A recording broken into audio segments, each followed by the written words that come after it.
बात मध्य प्रदेश के 55 जिलों में 11 जिलों में सहकारी केंद्रीय बैंक बंद होने की कगार पर हैं।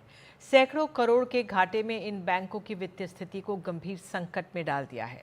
किसान जो इन बैंकों पर अपनी आजीविका के लिए निर्भर हैं, इस स्थिति से सबसे अधिक प्रभावित हैं।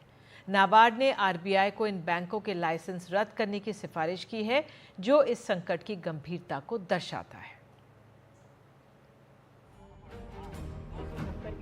भोपाल के करीब मुगालिया छाप में रहने वाले किसान अमर सिंह, विनोद पाटीदार और अर्जुन मेवाड़ा तीनों परेशान हैं। कहते हैं सहकारी बैंकिंग क्षेत्र में संकट ने इन्हें संघर्ष की स्थिति में छोड़ दिया है।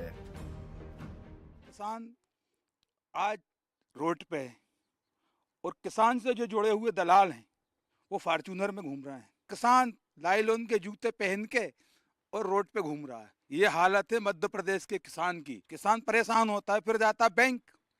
जब हम लोग बैंक जाते हैं तो बैंक में कोई सुनने वाला नहीं है। आज ये हालत है मध्य प्रदेश के किसानों की कि सहकारिता से बिल्कुल परेशान हो गया किसान।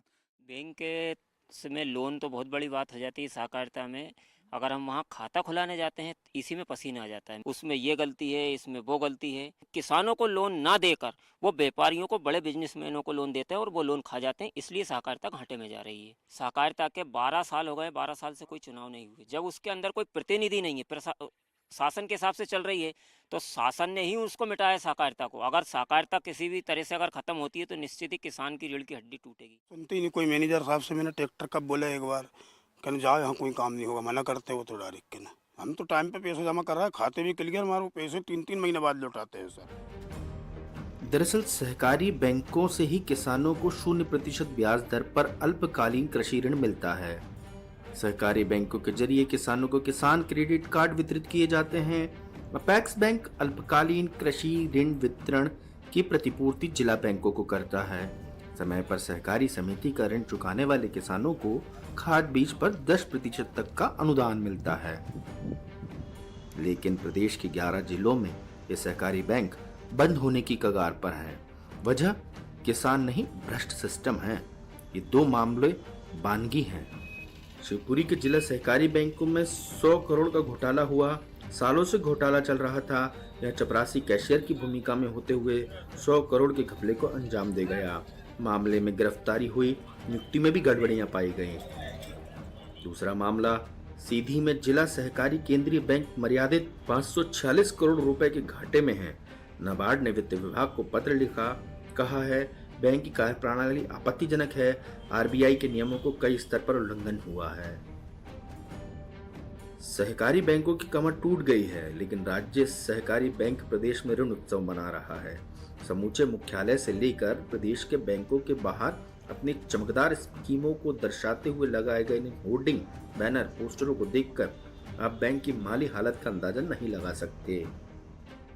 जिला सहकारी बैंक है जिनकी स्थिति थोड़ी ठीक नहीं है, उन पर हमने एक नोडल अधिकारी बनाया है और हम एक बैंक का आकलन करके उसकी माली स्थिति भी ठीक हो और उसके माध्यम से किसानों को पूरी तरह हर योजना का लाभ मिले, इसका पूरा प्रयास है। बैंकों के आर्थिक हालात इतने बदतर हो गए हैं कि नाबार्ड ने राज्य सरकार को खत भेजा है। सरकार ने वित्तीय वर्ष 2024-25 में सहकारी बैंकों को घाटे से उबारने के लिए 1000 करोड़ रुपए की अंश पूंजी देने का प्रावधान किया है। पैसे 7 महीने बाद भी नहीं मिले हैं।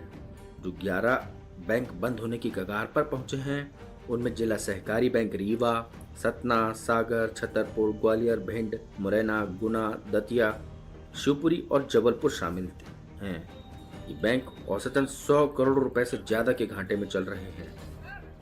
सहकारिता जो आंदोलन है, भारतीय जनता पार्टी उसको नष्ट करने पर कब से तुली हुई। ये जो बैंक हैं, ये तो रेड लाइन में पिछले 15-20 साल से हैं। क्या कर रही है सरकार? बीजेपी जो है चुनाव होने नहीं दे रही, व्यवस्था बनने नहीं दे रही। बात करेंगे कि 0% पे हम ब्याज पे ऋण दे रहे हैं और जो है काउंटर बंद है। भ्रष्टाचार पूरे सरकारी स्तर पर है। मध्य प्रदेश में सहकारी बैंकों का इतिहास बहुत पुराना है। 1907 में ही क्रोस्थवेट केंद्रीय सहकारी बैंक सिहोरा में पंजीकृत हुआ था। सहकारी बैंकों ने लंबा फासला तय किया है, लेकिन भ्रष्टाचार की दीमक ने इस आंदोलन को अब खोखला सा कर दिया है।